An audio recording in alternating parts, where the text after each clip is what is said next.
Hey everybody, Brandon Swanson here from MVP, and I am previewing the TCU Horned Frogs today. They ended up 11-2 last season, the 15th season under head coach Gary Patterson, and 143-47.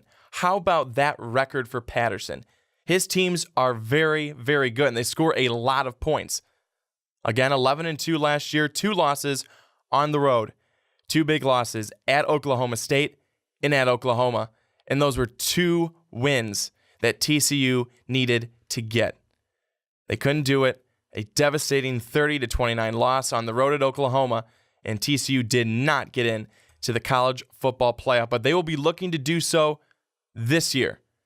However, they're losing a couple of pieces. One of them, big time, Trevon Boykin on offense, and then you're looking at a new offensive line.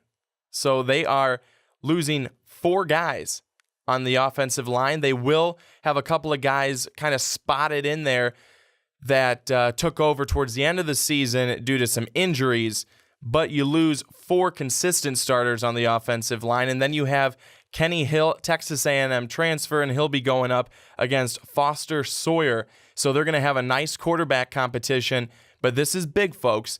And I say it's big, and some people would say, Brandon, you say quarterback is big all the time you talk. Well, I do, but for this conference, the Big 12, you need good quarterback play.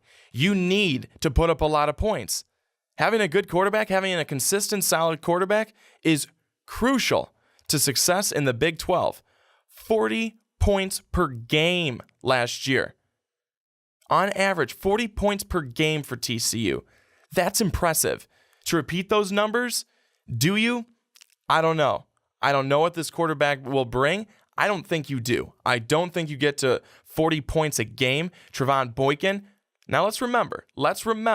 They took a guy who was supposed to play wide receiver, converted him into a quarterback, and there's Trevon Boykin and all the success that he had. All right, so there's that. Then you have to look, who's catching the football? Not Josh Dotson. He is not catching the football because he is in the NFL. So who's going to be there to catch the football? Well, they still have a couple of guys. They've got Kavontae Turpin, Jalen Austin, Jerison Stewart. These guys combined for over 1,000 yards last year and 11 touchdowns. So can they do it? They certainly can, but they don't have that number one standout guy. Of those 3 guys, I think we'll see one of those guys kind of step up to be the number one receiver on the team, but losing Josh Dotson, obviously a big loss and big shoes to fill, but you have guys who can do it. And of course, Trevon Boykin, another loss there on the offensive side as well.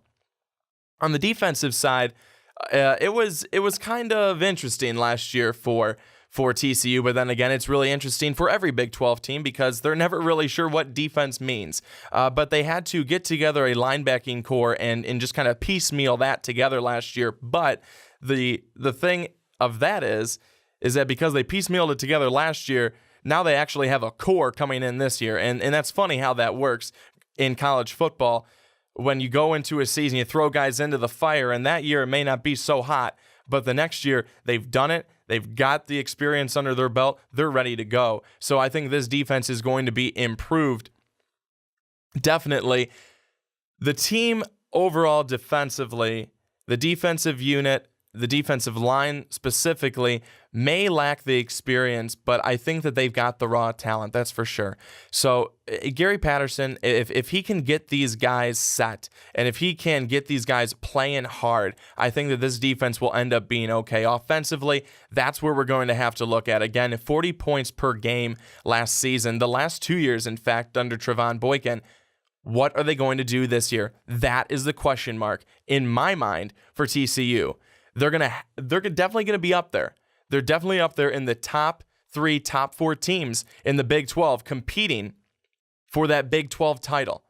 But are they good enough to win the Big 12 and go to the college football playoff? The question is out there and remains to be answered. Thanks so much, everybody, for tuning into today's preview. And something else to tune into, Monday, August 8th, we are dropping a track from Mark Webber's album. Yeah, he hid it from all of us. And of course, his album is called Silence of the Lambs. Just kidding.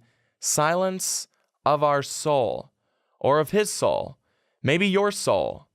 Maybe soul food. I don't know. I really am not sure. This is a complete shock to all of us. When I got in here today, Ricky's like, yeah, Mark's got an album. I'm like, fucking what? Excuse me. I don't know what you're talking about. Mark Webber? Mark Webber? He doesn't talk. How can he have an album? Anyways, check it out. It's going to be good. I'm assuming, because I haven't listened to it. I have no idea. But check it out, okay? Just do it. Do it.